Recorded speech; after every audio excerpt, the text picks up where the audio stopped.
Hey guys, तो मैं यहाँ पर करा रही हूँ फेशियल ब्लीच। और आप देख रहे हैं पहले मैं ब्लीच लगवा ली हूँ।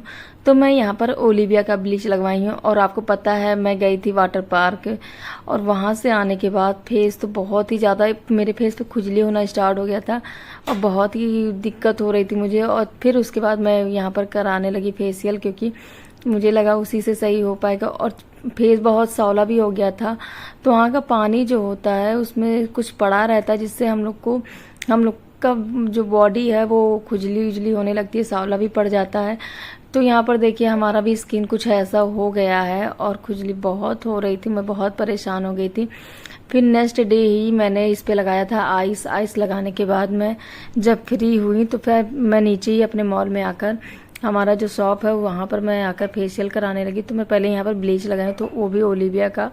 और ब्लीच लगाने के बाद मैं जो खुजली की थी उस पर तो मुझे बहुत ही ज़्यादा जलन हो रही थी, क्योंकि वहाँ पर ब्लीच बहुत लगता है। तो यहाँ पर देखिए थोड़ा थोड़ा लग भी रहा आग पे, और मेरे फेस पे कहीं कहीं रेड पड़ गया पड़ गया, क्योंकि जहाँ जहाँ रेड पड़ा वहाँ मैंने खुजली कर दी थी। और ये मैं करा रही हूँ लोटस का डायमंड पे स्क्रब। पहला फर्स्ट है स्क्रब, तो पहले मैं स्क्रब कराऊंगी। उसके बाद सेकंड वाला जो है फिर उसको मैं, मतलब इसमें 4 स्टेप है। तो सेकंड वाला है मेरा मसाज क्रीम है, और थर्ड वाला मेरा मास्क होगा। ऐसे ऐसे करके मेरा 3-4 स्टेप है जो सारे करवा लूँगी, और इससे ही मेरा फेस सही होगा। लोटस का फेशियल बहुत ही अच्छा होता है, मैं इसको ही कराती हूँ। इसको कराने से फेस बहुत क्लीन और बहुत ग्लो करता है, और सॉफ्ट भी बहुत रहता है। आप भी कभी कराइए तो इसको पता चलेगा। इसमें मतलब इसको कराने से बहुत ही साफ रहता है फेस। तो यहाँ पर जो लड़की हमारे पार्लर में आती है सीखने के लिए, तो मैं आज उसी से करवा रही हूँ उसको, क्योंकि हाथ चलाना तो मैंने सिखा दिया है, लेकिन अभी फेस पे नहीं चलवाई थी।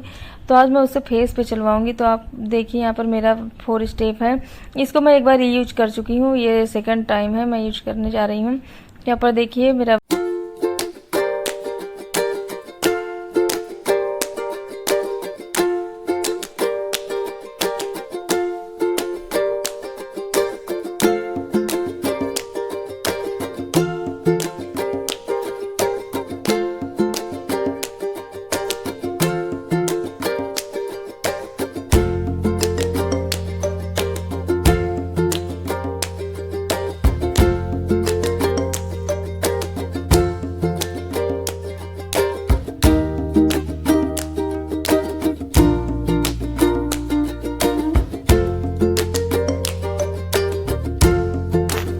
तो यहाँ पर मसाज करने से बहुत राहत मिल रही है, क्योंकि फेस में जितनी दिक्कत थी मेरे, आज सुबह से मैं बहुत ही ज़्यादा परेशान हो गई थी। फेस पे इतनी खुजली हो रही थी और पूरे रेड रेड ऐसे जैसे पड़ गए थे पूरे फेस पर।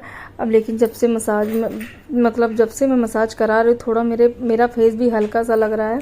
और ये देखिए मसाज मेरा पूरा कंप्लीट हो गया है, 4 स्टेप थे सारे हो गए हैं। अभी इसमें मास्क बचे हैं, पैक बचा है लगाने के लिए।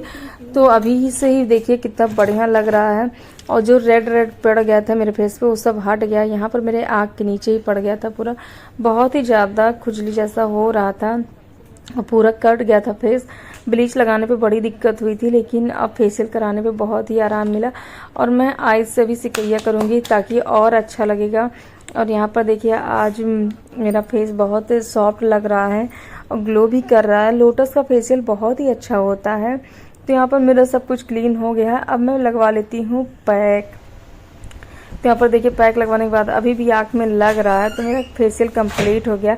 और मैं आ जाती हूँ ऊपर। तो यहाँ पर देखिए मेरा राजा बत्ती उत्ती जला रहा है, और उसके बाद मैं कर रही थी कपड़े प्रेस। तो आज कपड़े बहुत ही ज़्यादा हो गए हैं। एक दिन मैं कहीं चली जाती हूँ तो बहुत ही ज़्यादा कपड़ा उपड़ा निकल आता है। तो यहाँ पर देखिए इतना प्रेस करना है। और ये मेरा कबाड़ वाला रूम है, यहाँ पर मैं प्रेस करती हूँ और बच्चों का उल्टा सीधा सामान फैला रहता है। तो यहाँ पर देखिए ये है मेरा कपड़ा प्रेस करने वाला। और तो बहुत ही ज़्यादा कपड़े निकल रखे हैं इस समय, और कुछ कपड़े तो मैंने प्रेस कर रखे हैं और कुछ तो भी बचे हैं, और कुछ तो मशीन में लगाई हूँ अभी जो धुल रहे हैं। तो बहुत सारे हो गए, थोड़े बहुत बचे हैं, तो कुछ धुलने में डाले हैं और कुछ सूखने में रखे हैं। और यहाँ पर कुछ रखा है अभी जो धुला नहीं है। और यहाँ पर देखिए मैं इतने कपड़े प्रेस कर रखी हूँ। तो यहाँ पर देखिए मैं पापा का कपड़ा पहले निकाल दे रही हूँ। तो पापा का है और इनका है, तो सबका अलग अलग सबके कबर्ड में लगा देती हूँ। और ये सारे शर्ट इनके हैं, और इनका कपड़ा तो बहुत ही ज़्यादा निकलता है। एक दिन में मुझे लगता है 3 सेट निकाल लेते कभी कभी, अगर इनको कहीं जाना होता है, एक घर का, एक मॉर्निंग का और एक जो है आने जाने वाला। इनका हर दिन 3 सेट कपड़ा निकल ही जाता है अक्सर करके। तो यहाँ पर मैं पापा का कपड़ा ले आई हूँ और पापा के कबर्ड में लगा देती हूँ।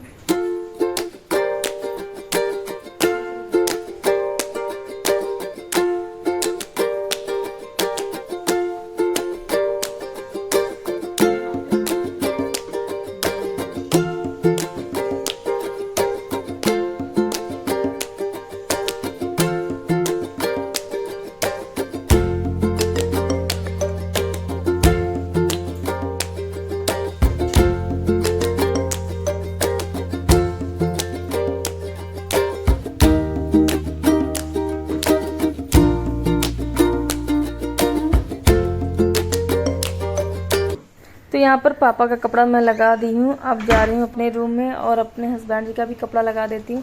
इनका तो सबसे ज़्यादा निकलता है। अभी पैंट बचा है प्रेस करने के लिए। मैं पूरा कपड़ा एक साथ नहीं कर पाती हूँ, थोड़ा थोड़ा करके की हूँ। तो मैं जितना कपड़ा आपको दिखा रही हूँ उसको मैं 3 किस्त में की हूँ। तो पहले मैं 4 शर्ट, फिर 4 शर्ट, ऐसे ऐसे करके सारे 12 शर्ट थे।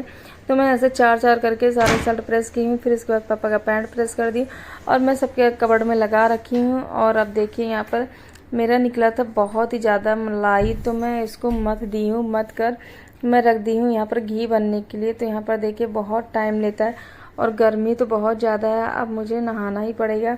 तो मैं यहाँ पर घी मत कर और उसके बाद चाय बना दूँगी सबके लिए, क्योंकि सबको चाय भी भेजना है, दुकान तक चाय भेजना है। तो यहाँ पर अभी हमारा देखिए घी अभी धीरे धीरे निकल ही रहा है। और मैं एक तरफ चाय रख दी थी और दुकान भेज दी थी। तो ये मेरा देखिए रात में बनाने लगी थी यहाँ पर चिल्ली पनीर। और देखिए मैं नहा ली हूँ, कपड़े वपड़े सारे चेंज कर लिए क्योंकि बहुत ही गर्मी हो रही थी। मैं 2 घंटे तो बैठकर मैं घी निकाली हूँ किचन में। तो यहाँ पर मैं बनाने लगी थी चिल्ली पनीर। आज सबको खाने का मन था चिल्ली पनीर। तो यहाँ पर देखिए मैं कैसे बनाती हूँ। बहुत ख़ास तो नहीं, लेकिन मैं जितना भी बना लेती हूँ मेरे घर में सबको बहुत ही पसंद आता है। तो सबको बाहर नहीं ज़्यादा पसंद आता है चिल्ली पनीर, घर का ही पसंद आता है। तो अक्सर करके मैं हफ्ते में 1 बार ज़रूर बनाती हूँ चिल्ली पनीर, क्योंकि सबको क्या, राजा को सबसे ज़्यादा पसंद है, उसको और कोई खाना पसंद ही नहीं आता है। उसको बस छोले भटूरे चाहिए, चिल्ली पनीर चाहिए, पाव भाजी चाहिए, यही सब चाहिए। अगर सब्जी बन जाता तो उसका बिल्कुल मूड ही नहीं करता सब्जी खाने का। तो यहाँ पर देखिए मैं पहले से पनीर फ्राई कर रखी थी और उसके बाद ग्रेवी तैयार करने के बाद पनीर डाल दी हूँ। और इसमें मैं सारे इसको मिलाने के बाद फिर मैं इसका अरारोट का जो मैं ग्रेवी तैयार की हूँ तो उसको मैं अभी फेंट कर इसमें डाल दूँगी। और इसमें मैं थोड़े से मसाले डाल देती हूँ, हल्का सा वो मसाला है जो मम्मी घर पे तैयार की है, वही मसाला है। और मैं इसमें स्वाद अनुसार नमक डाल देती हूँ। तो यहाँ पर मेरा नमक पड़ गया और इसको मैं फिर से चला देती हूँ। तो इसमें जितना भी सब कुछ डालना था सब कुछ डाल रखी हूँ। अब बस मुझे इसमें अरारोट घोल कर पानी ही डालना है। तो यहाँ पर देखिए मेरा पानी भी रेडी है। तो यहाँ पर मैं पानी चला देती हूँ, चला कर इसमें डाल देती हूँ। तो इसमें मैं कस्तूरी मेथी डाल रखी हूँ और उसको डालने से उसका महक बहुत अच्छा आता है। तो कस्तूरी मेथी बहुत अच्छा स्वाद लाता है इसमें डालने से। और यहाँ पर मुझे जितना मात्रा में पानी डालना था डाल दी थी और उसके बाद ढक दी थी। और ये रहा मेरा चिल्ली पनीर तैयार है। तो इसको मुझे खाना है रोटी से, तो इसीलिए मैं ग्रेवी डाली हूँ। और लास्ट में मैं बंद करने के बाद इसमें डालती हूँ 1 चम्मच शहद। तो शहद हम इसलिए डालते हैं क्योंकि तभी इसका असली वाला टेस्ट आता है, खट्टा मीठा करके।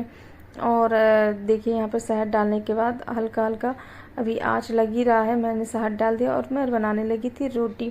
तो यहाँ पर पापा जी आ गए हैं और हस्बैंड जी, मेरा बेटा भी, सारे लोग कमरे में वेट कर रहे हैं खाने का। तो यहाँ पर मैं बना रही हूँ रोटी और मेरा बन गया चिल्ली पनीर, रेडी हो ही गया है। तो यहाँ पर देखिए रोटी बन जाएगा और मैं सबसे पहले पापा जी को खाना दे आती हूँ, क्योंकि पापा जी काफ़ी देर से बैठे हुए हैं।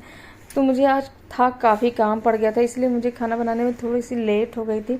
पापा जी को करना पड़ा था इंतज़ार। और यहाँ पर बन गई मेरी रोटी। अब मैं सबसे पहले पापा जी को खाना दे आती हूँ, क्योंकि बहुत देर से बैठे हुए हैं तो अच्छा नहीं लगता है कि बहुत देर कोई वेट करे खाने होने के लिए। तो यहाँ पर देखिए मैं रोटी में लगा देती हूँ घी। और मैं बहुत पतली रोटी नहीं बनाती हूँ, मैं मीडियम में बनाती हूँ, ना बहुत पतली रहती है ना बहुत मोटी। और ऐसी रोटी मुझे पसंद होती है। मैं पापा को खाना दे आती हूँ, उसके साथ खीरा भी काट दी। तो आज सबको आपका ये ब्लॉग कैसा लगा कमेंट में ज़रूर बताइए गाइस। तो आप सबको मेरा ये ब्लॉग कैसा लगा आप कमेंट में ज़रूर बताइएगा। जय श्री राम।